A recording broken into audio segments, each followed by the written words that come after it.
You know, the left and mango, you know what I'm saying? It gets there.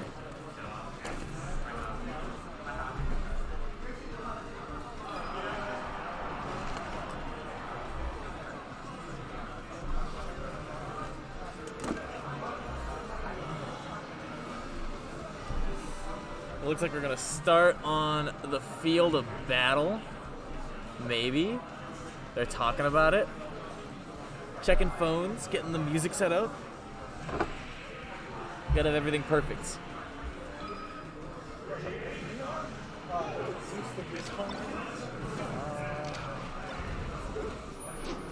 Oh, yo, we getting into it? It's best to after, but you should. My guy is rocking the Zorb tag. Getting some shines in here. Dude, honestly, tech chasing with shine is so broken. I feel like people don't talk about like tech chasing with shine is so much easier than tech chasing with grab. It's crazy because it's invincible in frame 1, you know. So you get like, what is grab, like 5 frames? It's a lot. It's a big difference. But as we're talking about it, all of a sudden, the Falco, Mr. Mary himself, is up in percent. Kind of a little awkward off stage, but he fast falls the up B and gets back down, and oh my god, goes for the Dunkerino with that up air. Doing some forward tilts. I feel like might be flubs on up tilt, but it's hard to say. You know, forward tilt has some sauce. Is the cool thing about Fox is that you're looking at his toolkit and you're like, where's the bad move? I don't see one. You know, that's what Fox is like. Oh. That's shine out of shield. We've been talking about that a lot, me and Peen, actually, like how crazy shine out of shield is, how big of a difference it makes. Like, it's a bit of tech skill if you want to get the wave dash afterwards, but it's really not that bad, and like, it legit changes some matchups. It's crazy. Ooh.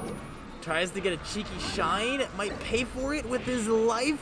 How can we take this? How far can we take this? And he, is a little bit late on that plat tech chase and gets up aired for his troubles.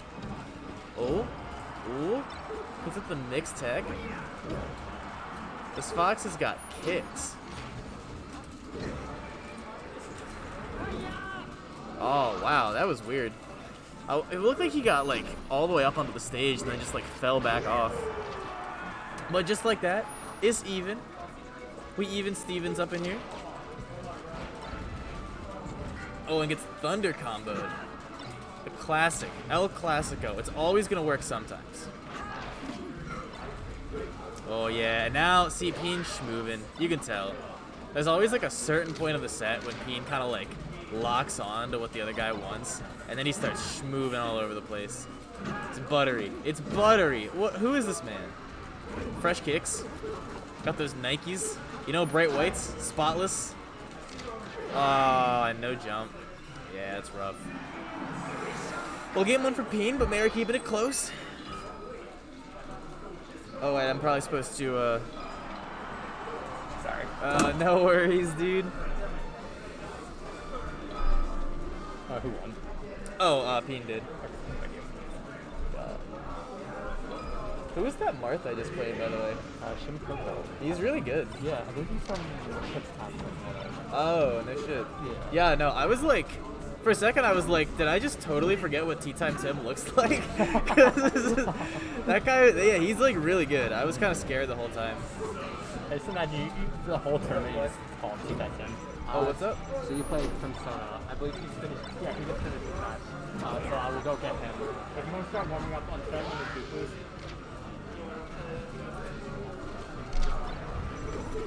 Yo, and out the gate, looks like Mr. Peen. Oh, he gets clipped.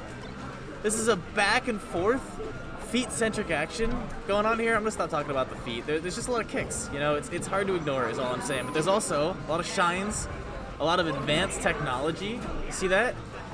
Man, yeah. Professor Peen is really digging that up smash, trying to hit those techs in.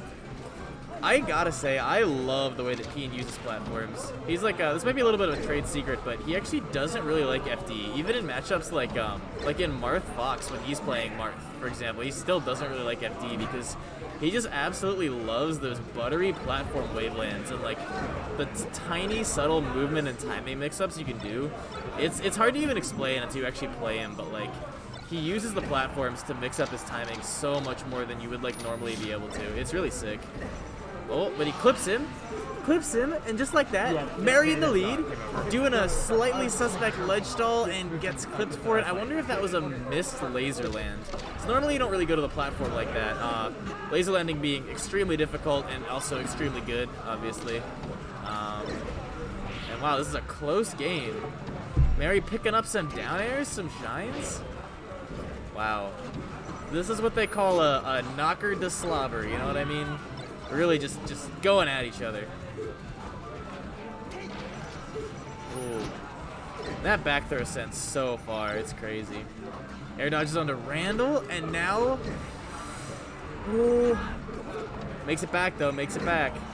Wow, Mary cleaning it up. One thing I really like from Mary, I feel like a lot of times it's easy when you're playing a player like Professor Peen, you just kind of get rattled, right? Like, I don't ever really get that feeling from Mary. I feel like he, even if some stupid stuff happens and he gets like killed at 0 or whatever, Mary just wants to do Mary stuff. He knows what he practiced.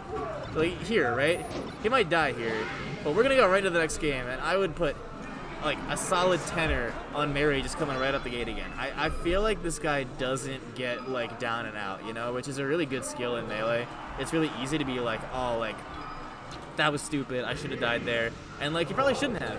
Like he messed up a little thing, and he lost the stock at 0 because Peen's really good, and that's how Melee is. But like, I don't know, man. He looks fine to me. He's getting a little bit schmooved on, but to be honest, that's just playing against Professor Peen. This guy is he's cracked in a half. He's really good, as everybody who shows up to Millersville probably already knows. Yeah, wow. Really just putting on a clinic. It's been 30 seconds, and this is... I was gonna say this is the first time I felt like Mary wasn't in disadvantage, but then he still was and died, so...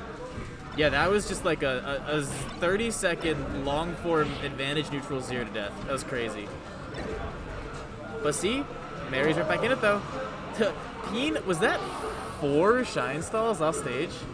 Oh my god. Gets wake up shined. That makes me so salty. Frame 1 invincible hitbox. Like, no, you deserve that combo, totally, you know what I mean? That's what I always think anyway. I'm a little salty Sheik player, so don't listen to me. Yo, and air dodging through the laser. Professor Peen, a disciple of the triangle jump. Something else he really got me doing is like air dodging into the ground in a way that like parries an attack, basically, where you go like right through the attack invincibly with your air dodge. It's kind of coming back into style. I remember when I was first learning how to play this game, I was watching this really old, and this is, I'm an old head, I'm a boomer, you know, when it comes to Melee. So we're talking about like 2013 here, and there was this YouTube video from like 2008 that was listing and showing examples of like all of the tech, except it's all really rudimentary, just like wave dashing and L canceling and stuff like that. And then it starts going to like the weirder stuff, and one of the techs was the triangle jump. This is where you like, you know, you jump into the air and then you like air dodge back down into the ground as like a mix-up. And I remember like watching that and being like, that's so dumb. This video is so old. No one ever does that ever. And I was right for like 6 or 7 years. But now it's kind of coming back into vogue again. I feel like it's a legitimately good option, and it's because people are playing so much tighter in like the frames now. Like the way that people like space their attacks together, there's very little room to move in between, where like before, I feel like the old meta, the like Doc meta from like 2013 or 15 or whatever, it used to be all about, yo, there's Peen with the dub, but it used to be about a lot of like, you do a little bit of pressure and then you read. You like